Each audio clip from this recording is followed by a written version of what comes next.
Welcome to Disha TV news. ముందుగా headlines చూద్దాం.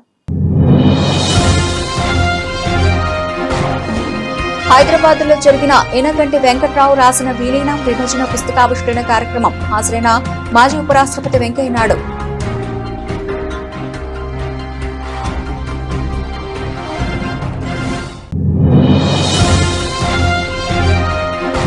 Journalist demand day సందర్భంగా మాచర్లలో ర్యాలీ, నిరసన కార్యక్రమం. జర్నలిస్టుల భద్రత, ఆరోగ్య సదుపాయాలు ప్రభుత్వ బాధ్యతగా తీసుకోవాలని డిమాండ్.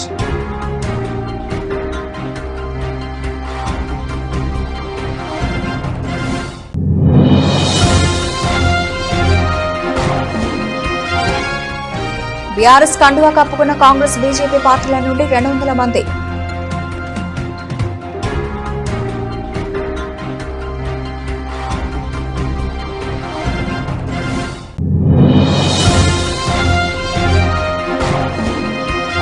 ఉప్పల్లో రోడ్డెక్కిన Zomato delivery boys. గత 2-3 నెలలుగా కష్టానికి తగిన డబ్బులు రావడం లేదని డెలివరీ బాయ్స్ నిరసన.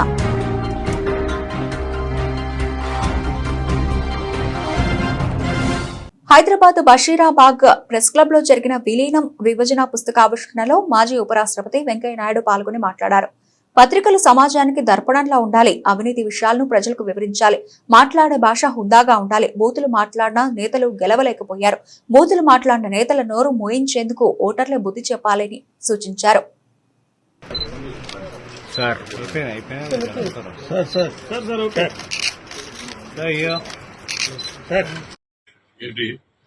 అసెంబ్లీలో చూద్దామంటే ఏపరెడ్డి, ప్రైవేట్ గా చూద్దామంటే ప్రభాకర్ రెడ్డి, జనంలో కలుద్దామంటే జనార్దన్ రెడ్డి, ఇంట్లో చూద్దామంటే ఇందర్సేన్ రెడ్డి.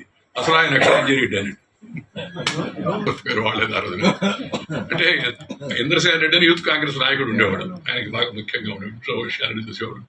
ఇప్పుడు జనార్దన్ రెడ్డి గారు జనంలో చూద్దామంటే ఆయన జనార్దన్ రెడ్డి, ఆయన మామూలుగా ప్రైవేట్ గా కలుద్దామంటే ప్రభాకర్ రెడ్డి గారిని మనకపేట ఎమ్మెల్యే కూడా కే ప్రభాకర్ రెడ్డి ఆయన చూస్తుండేవాడు. అసలు ఆయన ఎక్కడ పదము సరదాగా వాడిందే. నేను పత్రికలో వచ్చింది, నేను ఆ మరుసటి రోజు ఢిల్లీకి వెళ్ళాను. మరుసటి రోజు 2 రోజులు వెళితే పార్లమెంట్ లో ఈ పెద్ద పాత వాళ్ళు ఉన్నారు కదా, బ్రహ్మానంద గారు ఉన్నారు అక్కడ. బ్రహ్మానంద గారు, మేడూరు నాగేశ్వరరావు, చిట్టూరు సుబ్బారావు, వీళ్ళంతా కూర్చోన్నారు. పాతకాలం అందరు పెద్దలు. ఓ ఇంకా ఎట్లా అన్నాడు ఆయన బ్రహ్మానంద గారు. ఏంది ఒకసారి చెప్పు అసెంబ్లీలో అని మన రిపీట్ చేసుకో. అంటే వార్త రాసే విధానం అవుతుందో, నువ్వు మాట్లాడమే కాదు, మాట్లాడిన దాన్ని సరిగా జనానికి చేర్చకపోతే అది దాని లక్ష్యం నెరవేరదు, దాని ప్రభావం ఎక్కువగా పడదు జనం మీద. దానికోసం ఉదాహరణ కోసం మాత్రం చెప్పాను నేను. ఈ జర్నలిజం ఒకప్పుడు Andhra Pradesh union of working journalist రాష్ట్ర అధ్యక్షులు ఐవి సుబ్బారావు పిలుపు మేరకు మాచర్ల నియోజకవర్గంలో జర్నలిస్ట్ డిమాండ్ డే జయప్రదంగా నిర్వహించారు. జర్నలిస్టుల ఆరోగ్య కార్డుల రెన్యువల్, ప్రమాద బీమా పథకం పునరుద్ధరణ, జర్నలిస్టులు ఎదుర్కొన్న అనేక అపరిష్కృత సమస్యలకు పరిష్కారం కోరుతూ మంగళవారం ఉదయం 10 గంటలకు సిటీ కేబుల్ కార్యాలయం వద్ద నుంచి తహసీల్దార్ కార్యాలయం వరకు ర్యాలీ నిర్వహించారు. ర్యాలీ అనంతరం తహసీల్దార్ కార్యాలయం ఎదుట నిరసన కార్యక్రమం చేపట్టారు. డిప్యూటీ తహసీల్దార్ బత్తుల వాణికి వినతి పత్రం అందజేశారు. సందర్భంగా రాష్ట్ర కార్యదర్శి మురళి, ఐజేయూ సభ్యులు గాడిపర్తి శ్రీను పాల్గొని మాట్లాడుతూ జర్నలిస్టుల భద్రత, ఆరోగ్య సదుపాయాలు ప్రభుత్వం బాధ్యతగా తీసుకోవాలి. హెల్త్ కార్డులు తక్షణమే రెన్యూ చేయాలి. గతంలో అమలైన యాక్సిడెంట్ పాలసీని తిరిగి అమలు చేయాలి. జర్నలిస్టుల వాస్తవ సమస్యలకు ప్రభుత్వం స్పందించాలని కోరారు. ఈ కార్యక్రమంలో మాచర్ల శాఖ సభ్యులు పాల్గొన్నారు. గత 14 నెలల నుంచి కూడా ఈ కార్యక్రమాన్ని పోస్ట్పోన్ చేస్తూ 3 నెలల వరకు పొడిగించుకుంటూ పోతుంది తప్ప మాకు న్యాయం అయితే మీ దృష్టికి తీసుకొచ్చేది ఏంటంటే, మీరు పై అధికారులకు కానీ లేదంటే పాలకులకు కానీ ఈ సమస్యను తీసుకువెళ్తే వాళ్ళ దృష్టికి వెళ్తే ఆ సమస్య పట్ల సానుకూలంగా వ్యవహరించి ఇక ముందు పొడిగించే కార్యక్రమం కాకుండా మాకందరికీ కూడా లిక్విడేషన్ కార్డులు, హెల్త్ స్కీము, ప్రమాద బీమా ఇస్తారని ఆశిస్తూ న్యాయమైన కోరికలు ఏపీడబ్ల్యూజే రాష్ట్ర కమిటీ ఇచ్చిన పిలుపు మేరకు ఇలా మాచర్ల నియోజకవర్గంలో జర్నలిస్ట్ సోదరులందరూ ఉద్యమం బాటపట్టారు. వాస్తవానికి గత ప్రభుత్వంతో పోల్చుకుంటే ఈ ప్రభుత్వం కూడా మాకు అన్యాయం జరిగిందని చెప్పాలి. గత ప్రభుత్వంలో ఎట్లా అక్రిడేషన్ ఇవ్వలేదు, న్యాయమైన కోరికలు తీర్చలేదు. హెల్త్ కార్డులు ఇవ్వలేదు, ఇంటి పట్టాలు ఇవ్వలేదు. ఈ ప్రభుత్వం మాకు న్యాయం చేకూరుస్తుందనే ఆలోచనతో మేముంటే ఈ ప్రభుత్వం కూడా కాలయాపన చేస్తుంది. కమిటీల పేరుతో, నివేదికల పేరుతో కాలయాపన చేస్తుంటే పుణ్యకాలం పూర్తయిపోతుంది. ఇప్పటికైనా కూటమి ప్రభుత్వం కళ్ళు తెరిచి జర్నలిస్టుల న్యాయమైన కోరికలు, మేము కోరడానికి కోరికలు కోరలేదు. నివేశించిన స్థలం, అక్రిడేషన్లు, హెల్త్ కార్డులు ఇవి మస్ట్. వాటిని న్యాయమైన కోరికలు తీర్చాలని మేము డిమాండ్ చేస్తాం. దయచేసి థ్యాంక్ యూ. డియర్ కామ్రేడ్స్,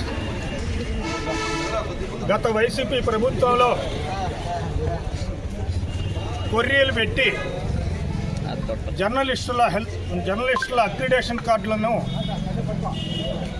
కుదించడం జరిగింది. ఎన్నికల మేనిఫెస్టోలో భాగంగా కూటమి ప్రభుత్వం అందరికీ, అర్హులైన అందరికీ అక్రిడేషన్ కార్డులు ఇస్తామని, హెల్త్ స్కీమును కొనసాగిస్తామని వాగ్దానం చేసి ఉన్నారు. కానీ 14 నెలలు కావస్తున్నప్పటికీ కూడా పొడిగించడమే, హెల్త్ అక్రిడేషన్ కార్డును పొడిగించడమే జరుగుతుంది తప్ప నూతనంగా చేరిన వాళ్ళు ఉంటారు, తర్వాత కొత్తగా సభ్యులు చేరిన వాళ్ళు ఉంటారు. వీళ్ళందరికీ అక్రిడేషన్లు మంజూరు చేయాలని ఏపీడబ్ల్యూజే రాష్ట్ర కమిటీ ఎన్నోసార్లు మంత్రుల్ని అందరినీ కలవటం, విన్నపాలు చేయటం జరుగుతూ ఉంది. అయినప్పటికీ ఇప్పటికీ కూడా రేపు ఆగస్టు 31తో వాళ్ళు ఇచ్చిన గడువు కూడా పూర్తిగా వస్తుంది. అయినప్పటికీ కూడా మళ్ళా పొడిగించడానికే సిద్ధమవుతున్నారనే సమాచారం మేరకు మేము ఆందోళన బాట పట్టాము. ఈ ఆందోళన ఈ ఒక్క రోజుతోటే సరిపోదు. ఇప్పటికైనా ప్రభుత్వం కళ్ళు తెరిచి అందరికీ అక్రిడేషన్ కార్డులు, హెల్త్ స్కీము, తర్వాత ప్రమాద బీమా మొత్తం పునరుద్ధరించాలని, కొనసాగించాలని ఏపీడబ్ల్యూజే డిమాండ్ చేస్తూ ఉంది. నాగర్ కర్నూలు జిల్లాలో 3 బీఆర్ఎస్ మాజీ ఎమ్మెల్యేలు పార్టీకి రాజీనామా చేస్తుంటే ఇతర పార్టీ దిగువ శ్రేణి నాయకులు బీఆర్ఎస్ గూటికి చేరుతున్న వైనం. రంగారెడ్డి జిల్లా కడతాల మండలం చలంపల్లి గ్రామంలో బీఆర్ఎస్ పార్టీ మాజీ ఎమ్మెల్యే జైపాల్ యాదవ్ సమక్షంలో కాంగ్రెస్, బీజేపీ పార్టీ నుంచి సుమారు 200 మంది పార్టీ నాయకులు, కార్యకర్తలు బీఆర్ఎస్ పార్టీ తీర్థం పుచ్చుకున్నారు. బీఆర్ఎస్ పార్టీ కండువా కప్పి పార్టీలోకి మాజీ ఎమ్మెల్యే జైపాల్ యాదవ్ ఆహ్వానించారు. అనంతరం జైపాల్ యాదవ్ మాట్లాడుతూ కొత్తగా పార్టీలోకి చేరిన వారికి సముచిత స్థానం, గౌరవం ఇవ్వబడుతుందని, రాబోయే స్థానిక సంస్థల ఎన్నికల కోసం 9 మందితో కమిటీ వేయడం జరిగిందని, నిష్పక్షపాతంగా కమిటీ వ్యవహరిస్తుందని అన్నారు. ఈ కార్యక్రమంలో మాజీ జెడ్పీటీసీ దశరథ్ నాయక్, మాజీ బీఆర్ఎస్ సర్పంచ్లు ఎల్ నరసింహారెడ్డి, కృష్ణయ్య, ఉప సర్పంచ్ జైపాల్ రెడ్డి, పార్టీ నాయకులు దర్శన్ రెడ్డి, గంప శ్రేణు, ప్రవీణ, బాలయ్య తదితరులు పాల్గొన్నారు.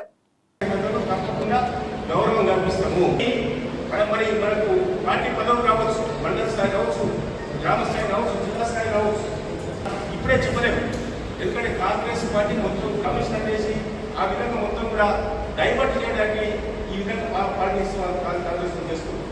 దయచేసి అర్థం చేసుకుని ఈ కాంగ్రెస్ వాళ్ళు మాయమాటలు చెప్తారు, కొంతమంది ఎగేస్తారు గ్రామాలు, నీకేమైనా నువ్వు ఎంతవరకు సపోర్ట్ చేస్తామంటే గ్రామ పంచాయతీ ఎస్టీలకే ప్రజల పక్షాన వచ్చినటువంటి పదవులకు ఈ 9 మంది కమిటీ సభ్యులు అన్ని మండలాలు అధివేశం చేస్తున్నాం. కాబట్టి ఈ 9 మంది సభ్యులు నిష్పక్షపాతంగా, నిర్మోహమాటంగా, న్యాయంగా, ధర్మంగా ఎంపిక చేయడం జరుగుతుందని విషయాన్ని మీరైతే నాకు అందరూ కూడా కుటుంబ సభ్యులే, అందరూ కూడా సమానమే. నేను ఏ ఒక్కరిపై కూడా పక్షపాతం వహించను, ఏ ఒక్కరిపై కూడా మొగ్గు చూపను. నేను ఇలా ప్రామిస్ చేస్తున్నాను. ఈ కమిటీకి బాధ్యత ఈ కమిటీ నిర్ణయించు. ఉప్పల్ల రోడ్డెక్కిన జొమాటో డెలివరీ బాయ్స్ గత 2-3 నెలలుగా కష్టానికి తగిన డబ్బులు రావడం లేదని, ఇచ్చే ఇన్సెంటివ్లు కూడా ఇవ్వడం లేదని జొమాటో యాజమాన్యంపై డెలివరీ బాయ్స్ నిరసన. 12-14 గంటల డ్యూటీ చేసినా 500 రూపాయలు రావడం లేదంటూ ఆవేదన వ్యక్తం చేసిన జొమాటో డెలివరీ బాయ్స్ కి ఉండే ఇన్సూరెన్స్ కూడా ఇవ్వడం లేదని, డెలివరీ చేస్తూ ఉండగా ప్రమాదాలకు గురైన వైద్యం కోసం ఇన్సూరెన్స్ లేని పరిస్థితి అవుతున్నారు. గత 5-6 సంవత్సరాలుగా జొమాటోలో పనిచేస్తున్న వర్షంలోనే పనిచేస్తాము. వర్షానికి డెలివరీ టారిఫ్లు డెలివరీ బాయ్స్ కి ఇవ్వాలని, టారిఫ్లు కస్టమర్ పై ఎక్కువగా వేస్తారు. వర్షంలోని డెలివరీ బాయ్స్ కి వచ్చే అధిక టారిఫ్ డబ్బులు కూడా జొమాటో యాజమాన్యమే తీసుకుంటుందని డెలివరీ బాయ్స్ ఆరోపణ. నిరసన వ్యక్తం చేసే క్రమంలో పోలీసు కేసులు పెడతామని యాజమాన్యం బెదిరింపులకు పాల్పడుతోందని వారు ఆవేదన వ్యక్తం చేశారు. కష్టానికి తగిన డబ్బులు, ఇన్సెంటివ్లు, ఇన్సూరెన్స్ ఇవ్వాలని డెలివరీ బాయ్స్ డిమాండ్ చేశారు. ప్రభుత్వ ఆసుపత్రులకు వచ్చే పేషెంట్లకు మెరుగైన వైద్య సేవలు అందించాలని యాదాద్రి భువనగిరి జిల్లా కలెక్టర్ హనుమంతరావు అన్నారు. మంగళవారం రోజున రాజాపేట మండలంలో గల ప్రాథమిక ఆరోగ్య కేంద్రాన్ని, ఎన్ఆర్ఈ ఆసుపత్రిని జిల్లా కలెక్టర్ ఆకస్మిక తనిఖీ చేశారు. డాక్టర్లు, వైద్య సిబ్బంది అందరూ రెగ్యులర్ విధులకు హాజరవుతున్నారా లేదా అని ఆరా తీశారు. రోజుకి ఓపీకి ఎంతమంది వస్తున్నారని, ఇప్పటి వరకు ఎంతమంది నమోదయ్యారని మెడికల్ ఆఫీసర్ ని అడిగారు. అన్ని మందులు అందుబాటులో ఉన్నాయా లేవా అని అడిగి తెలుసుకున్నారు. అవసరమైన మందులను అందుబాటులో ఉంచుకోవాలన్నారు. సీజనల్ వ్యాధులు, మలేరియా, డెంగ్యూ, చికెన్ గునియా, అంటువ్యాధులకు సరిపడా మందులు నిల్వ ఉంచాలన్నారు. ఆసుపత్రికి వచ్చిన మహిళా పేషెంట్స్ వద్దకు వెళ్లి ఎందుకు వచ్చారని, డాక్టర్ ఏం చెప్పారని, మందులు ఇక్కడే ఇచ్చారా అని, ఆసుపత్రిలో వైద్య సేవలు ఎలా ఉన్నాయని పేషెంట్లను అడిగి తెలుసుకున్నారు. ప్రాథమిక ఆరోగ్య కేంద్రంలో గదులు, పరిసరాలు శుభ్రంగా ఉంచుకోవాలన్నారు. భరించలేకపోవటం, దాంతో ఆపరేషన్ చేయమనటం రకరకాలుగా అయిపోయింది. తర్వాత అదేవిధంగా వాళ్ళకి ఫిజికల్ ఎక్సర్సైజ్ కూడా చేయించకపోవటం, గ్రామాల్లో కూడా తగ్గిపోయినాయి కదా, ఈ పనులు అనేవి తగ్గిపోయినాయి. మరీగా తప్పితే వేరే వాళ్ళంతా కూడా మిడిల్ క్లాస్ ఇంట్లో ఉండటం, బెడ్ రిస్క్ పడుకోవటం, కదలకుండా ఉండటం, వీటన్నిటితోటే మనకి సర్జరీలోకి పోతుంది. మేడ్చల్ జిల్లా జగద్గిరిగుట్టలో ఆల్విన్ కాలనీ ఎల్లమ్మ బండలో హత్య జరిగింది. జగద్గిరిగుట్ట పోలీస్ స్టేషన్ పరిధిలో ఎల్లమ్మ బండ గుడ్విల్ హోటల్లో జరిగిన హత్య కేసుకు సంబంధించి వివరాలు బాలానగర్ డీసీపీ సురేష్ కుమార్ మీడియాకు వెల్లడించారు. 4 వ్యక్తులు ఆటోలో వచ్చి హోటల్లో ఉన్న ముషీరాబాద్ కు చెందిన రౌడీ షీటర్ ఎండి మహబూబ్ ను 3 కత్తితో విచక్షణ రహితంగా దాడి చేసి హత్య చేశారని తమకు సమాచారం అందిందని అన్నారు. వెంటనే పోలీసులు ఘటనా స్థలానికి చేరుకుని దర్యాప్తు ప్రారంభించాలని తెలిపారు. ఎండి మహబూబ్ గతంలో రౌడీ షీటర్ అని, అతని వివిధ పోలీస్ స్టేషన్లో 13 కేసులు ఉన్నాయని, అందులో ఎక్కువగా దొంగతనం కేసులతో పాటు పటాన్ చెరువులో హత్య కేసులో సైతం నిందితుడిగా ఉన్నట్లు డీసీపీ తెలిపారు. నిందితుల కోసం ప్రత్యేకంగా గాలిస్తున్నామని డీసీపీ తెలిపారు. 4:15 4:20 ప్రాంతంలో మా ఇన్స్పెక్టర్ జగదగిరిగుట్టకి ఒక హోటల్ ఇక్కడి నుంచి కాల్ వచ్చింది. అదేవిధంగా డైల్ 100 నుంచి కూడా మాకు పబ్లిక్ కూడా కాల్ చేసినారు. ఆ కాల్ సారాంశం ఏంటంటే, ఒక 4 వ్యక్తులు ఇక్కడ ఈ గుడ్విల్ హోటల్ ఎల్లమ్మబండ ఏరియాలో ఉంది, జగదగిరిగుట్ట పోలీస్ స్టేషన్ లిమిట్స్, ఇక్కడ గొడవ పడుతున్నారు. అందులో 3 వ్యక్తులు ఒక వ్యక్తిని ఓవర్ పవర్ చేసి ఒక ఆయుధంతో అతన్ని కొట్టి చంపినారని ఆ కాల్ సారాంశం. దాంతో ఇమీడియట్గా మా ఇన్స్పెక్టర్, మా ఏసీపీ, నేను వచ్చి చూడగా ఇక్కడ ఒక 35 సంవత్సరాల వ్యక్తి, ఇతని పేరు నేను తర్వాత ఎంక్వైరీ చేసి మాకు తెలిసింది ఎండి మహబూబ్. ఇతని మీద మళ్ళీ తర్వాత ఎంక్వైరీలు చేయగా ఇతను ఒక రౌడీ షీటర్, ముషీరాబాద్ ఏరియాలో ఉంటాడు. ఇతని మీద ఆల్రెడీ ఒక 13 కేసులు ఉన్నాయి అని కూడా తెలిసింది. అందులో ఎక్కువగా దొంగతనం కేసులు, పటాన్ చెరువులో ఒక మర్డర్ కేసు ఉంది. తర్వాత 435, 436 సెక్షన్స్ కింద ఒక కేసు కూడా ముషీరాబాద్లో ఉంది. దాదాపుగా 13 కేసులు ఉన్నాయి ఇతని మీద రౌడీ షీట్ కూడా ఉంది. ఈ కేసు ఇది 4:30 గంటల ప్రాంతంలో జరిగింది. ఈ ఒక ఆయుధంతో, పదునైన ఆయుధంతో, కత్తితోటి ఇతన్ని కొట్టి చంపడం జరిగింది. ఇప్పటి వరకు మాకు తెలిసిన ప్రాథమిక సమాచారం అయితే మేము ఎఫ్ఐఆర్ చేసి వీళ్ళు ఇన్వెస్టిగేట్ అండి. నిందితుల్ని త్వరలోనే పడుకుంటాం, యాజ్ సూన్ యాజ్ పాసిబుల్ పడుతుంది. హత్యగల కారణాలు ఏమేమి ఉన్నాయి? హత్యగల కారణాలు కూడా వెరిఫై చేయాల్సి ఉంది, ఇన్వెస్టిగేట్ చేస్తున్నాం. ఎఫ్ఐఆర్ చేశాక మేము వెరిఫై చేస్తాం. మాకు తెలిసిన ప్రాథమిక సమాచారం మేరకు 3 పాల్గొన్నట్టుగా తెలిసింది. చూసిన వాళ్ళు చెప్పి ప్రత్యక్ష సాక్షుల కారణాలు ఇంకా వెరిఫై చేయాల్సి ఉంది, చేస్తాం. Thank you. రంగారెడ్డి జిల్లా మొయినాబాద్ మారుతి బొలెనో కారుకు వెనక నుండి టయోటా ఫార్చునర్ కారు ఢీకొనడంతో లారీపైకి దూసుకెళ్లిన కారు మొయినాబాద్ పోలీస్ స్టేషన్ పరిధిలోని లారీని ఢీకొన్న మారుతి బొలెనో కారు అక్కడికక్కడే మృతి చెందిన వ్యక్తి. పోలీసులు తెలిపిన వివరాల ప్రకారం మంగళవారం రోజు బీజాపూర్ రహదారిపై మృగవాణి సమీపంలో రోడ్డు ప్రమాదంలో ఒకరు మృతి. మంగళవారం సరదాగా క్రికెట్ ఆడదామని హైదరాబాద్ నుండి మొయినాబాద్ వస్తున్న సమయంలో బొలెనో కారును వెనక నుండి టయోటా ఫార్చునర్ కారు అతివేగంతో ఢీకొనడంతో ఎదురుగా వస్తున్న బీప్ లారీని ఢీకొంది. మారుతి బొలెనో కారులో ఉన్న డ్రైవర్ మృతి. అతివేగమే ప్రమాదానికి కారణమని స్థానికులు అంటున్నారు. ఘటనా స్థలానికి పోలీసులు చేరుకుని కేసు నమోదు చేసి దర్యాప్తు చేస్తున్నారు. పూర్తి వివరాలు తెలియాల్సి ఉంది. రోడ్డుపై యాక్సిడెంట్ కావడంతో బీజాపూర్ రహదారిపై గంటసేపు నిలిచిపోయిన వాహనాలు.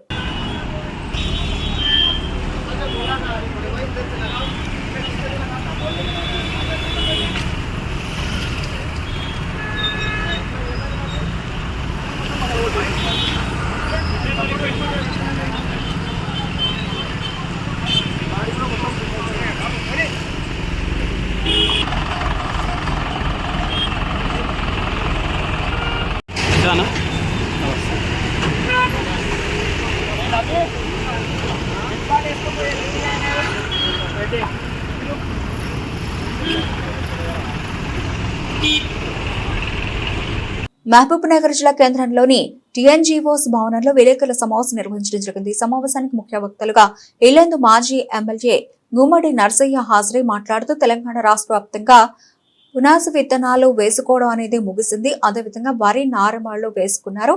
చాలా వరకు నాట్లు కూడా వేసుకోవడానికి రైతులు భూములను సన్నద్ధం చేసుకున్నారు. ఈ సందర్భంగా ఎరువులు, డిఏపి, యూరియా రైతులకు అవసరం అవుతున్నాయి.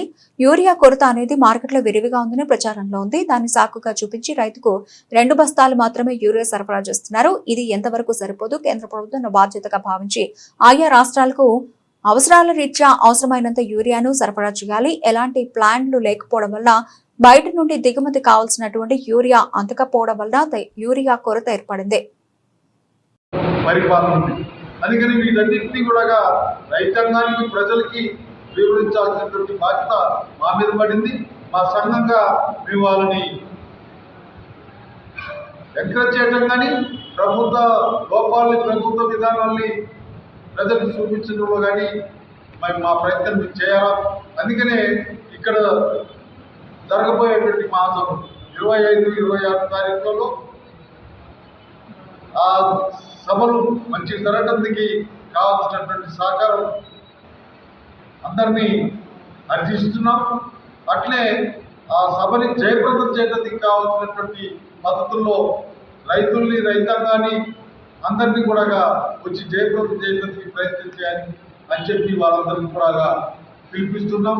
ఆ 25, 26 తారీఖు జరిగే సభలు రైతాంగానికి, ప్రజలకి చైతన్యించే విధంగా వాళ్ళ కోసం జరుగుతున్న పోరాటాల వెలుగులో అందరూ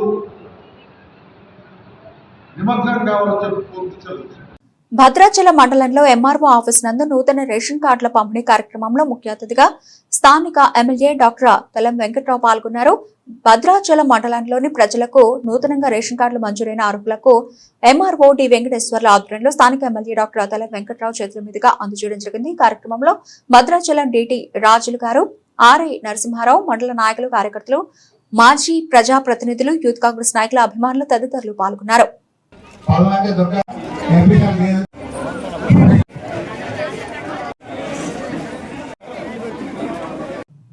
9వ వార్డు కౌన్సిలర్ దండబోయిన అనిల్ ఆధ్వర్యంలో యాదగిరిగుట్ట మున్సిపల్ కార్యాలయం ముందు బైఠాయించి ధర్నా చేసిన వికలాంగులకు ఇచ్చే పెన్షన్ ఈ నెల నుంచి కంటి ధృవీకరణతో వృద్ధాప్య వికలాంగుల పెన్షన్ ఇవ్వడం ప్రారంభించడంతో వికలాంగుల కాలనీలోని గుడ్డివారు ఆందోళన చెంది మాకు కళ్లు లేవు కనుక మాకు వేలిముద్ర ద్వారా పెన్షన్ ఇవ్వాలి, అంతేకాకుండా గతంలో లాగే మా వికలాంగులకు వికలాంగుల కాలనీలోనే పెన్షన్ ఇవ్వాలని డిమాండ్ చేస్తూ మున్సిపల్ కమిషనర్ డౌన్ అంటూ నినాదాలు చేస్తూ మున్సిపల్ కార్యాలయం ముందు నిరసన తెలిపిన వికలాంగులు, వారికి అండగా మాజీ 9వ వార్డు కౌన్సిలర్ దండబోయిన అనిల్ యాదవ్ 9వ వార్డులో గతంలో పెన్షన్ ఇచ్చేది ఇప్పుడు సిగ్నల్ రావడం లేదని, అందుకే పెన్షన్ ఇవ్వడం బంద్ చేశామన్నారని, వారు బంద్ చేయడంతో వికలాంగులు చాలా ఇబ్బందులు పడుతున్నామని, అంతేకాకుండా గుడ్డివారు అందరూ తీసుకున్న తర్వాత మీరు తీసుకోవాలని పెన్షన్ ఇచ్చే వ్యక్తి హేళ్లతో అనడం, అంతేకాకుండా వారికి ఇచ్చే పెన్షన్ లో 16 రూపాయలు ఇవ్వడం లేదని మున్సిపల్ కమిషనర్ ముందు వారి బాధలు చెప్పడంతో మున్సిపల్ కమిషనర్ వెంటనే సంబంధిత వ్యక్తిని పిలిచి వికలాంగులకు వారి కాలనీలోనే పెన్షన్ ఇవ్వాలని వికలాంగుల ఆవేదన అర్థం చేసుకుని సదరు వ్యక్తిని ఆదేశించాడు. అంతేకాకుండా వికలాంగులు ఇంకోసారి ఇలా ధర్నాలకు దిగకుండా మున్సిపల్ అధికారులు పెన్షన్ ఇచ్చేవారు తగిన జాగ్రత్తలు తీసుకోవాలని చెప్పారు municipal commissioner Lingaswamy.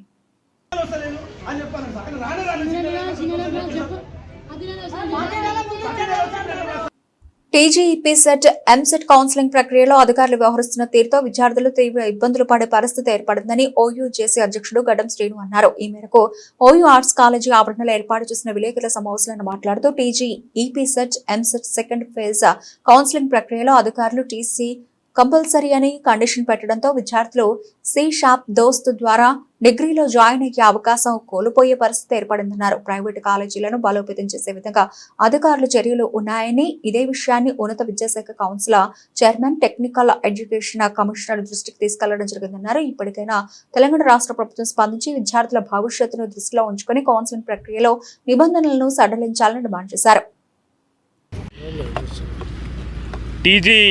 EAP set, EAMCET అడ్మిషన్లో counselling ప్రక్రియ మొత్తంలో కూడా విద్యార్థులకు అసౌకర్యంగా ఉన్నదని చెప్పి నిన్న శనివారం సాయంత్రం నుంచి ఫోన్ ద్వారా హైయర్ ఎడ్యుకేషన్ కౌన్సిల్ చైర్మన్కు, టెక్నికల్ ఎడ్యుకేషన్ కమిషనర్కు మేము ఫోన్ ద్వారా కానీ ఈ లెటర్ ద్వారా కానీ మేము అసౌకర్యంగా ఉన్నది. ఈ ఎపిసెట్ కౌన్సిలింగ్ ఎంసెట్ కౌన్సిలింగ్ ఏదైతే ఉందో మొత్తం ప్రైవేట్ యూనివర్సిటీని బలోపేతం చేసినట్టే అనిపిస్తూ ఉన్నది. విద్యార్థులకు తీవ్రమైన అసౌకర్యాన్ని కలిగిస్తూ ఉన్నది. సెకండ్ ఫేజ్లో అటువంటి seat reporting mandatory TC mandatory కాలేజీలను పెట్టి ఆ క్యాన్సలేషన్కు 2 తారీఖు దాకా చేసిన తర్వాత విద్యార్థులు ఎక్కడ క్యాన్సిల్ చేసుకోవాలి, ఎవరిని సంప్రదించాలి అనేటువంటి పరిస్థితి లేకుండా సీశాప్ ఆగస్టు 3 రిజిస్ట్రేషన్ ఉంటే సీశాప్లో ఆగస్టు 9న సీటు అలాట్మెంట్ ఉంటే ఈ థర్డ్ ఫేజు 3 తారీఖు నుంచి స్టార్ట్ అయితే 10 తారీఖు నాడు సీట్ అలాట్మెంట్ ఉంటే ఈ 9 తారీఖు సీట్ అలాట్ అయినటువంటి విద్యార్థులు సీశాప్లో సీట్ అయినటువంటి విద్యార్థులకు నేను సర్టిఫికేట్ క్యాన్సలేషన్కి అవకాశం ఇయ్యా, డ్రాప్అవుట్స్కి అవకాశం ఇయ్యా, ఫీజు వాపస్ ఇయ్యా అని చెప్పి యూజీసీ నిబంధనలను సైతం యూజీసీ ఫీజు రీఫండింగ్ పాలసీని కూడా ఇంప్లిమెంట్ చేయక విద్యార్థులకు తీవ్రమైనటువంటి అసౌకర్యాన్ని కలిగిస్తూ ఉన్నది. ఆగస్టు 3, 6 తారీఖు తోటి దోస్తులో కూడా అడ్మిషన్లు పూర్తవుతున్నాయి. అంటే ఈ ఏపీసెట్ ఆర్ ఎంసెట్లో సీట్లు పొందినటువంటి విద్యార్థులు తమ సీట్లను క్యాన్సిల్ చేసుకోవడానికి అవకాశం ఇవ్వకుండా, లేదు బీ కేటగిరీలో 10వ తారీఖు లాస్ట్ డే రావడం వల్ల ఇప్పటికి కూడా యాజ్ ఆన్ టుడే ఇప్పటికి కూడా 10 తారీఖు వరకు కంప్లీట్ చేయమని చెప్పి బీ కేటగిరీ గైడ్లైన్స్ ఇచ్చిర్రు. ఇప్పటికి బులెటిన్ ముగించే ముందు హెడ్లైన్స్ మరోసారి.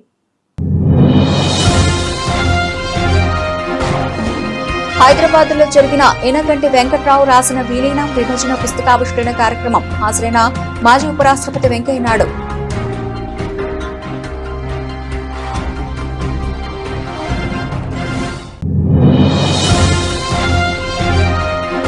జర్నలిస్టు డిమాండ్ డే సందర్భంగా మాచర్లలో ర్యాలీ, నిరసన కార్యక్రమం.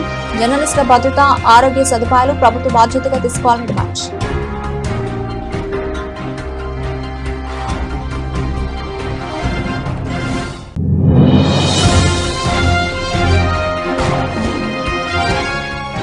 బీఆర్ఎస్ కండువా కప్పుకున్న కాంగ్రెస్, బీజేపీ పార్టీల నుండి 200 మంది.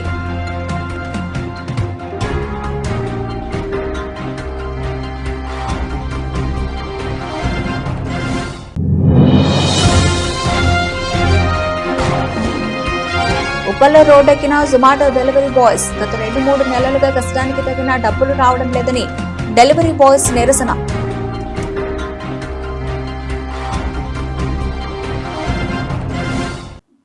ఇవి ఇప్పటివరకు నా బులెటిన్ అప్డేట్స్. మరిన్ని అప్డేట్స్ తో మళ్ళీ కలుద్దాం. అంతవరకు సెలవు, నమస్తే.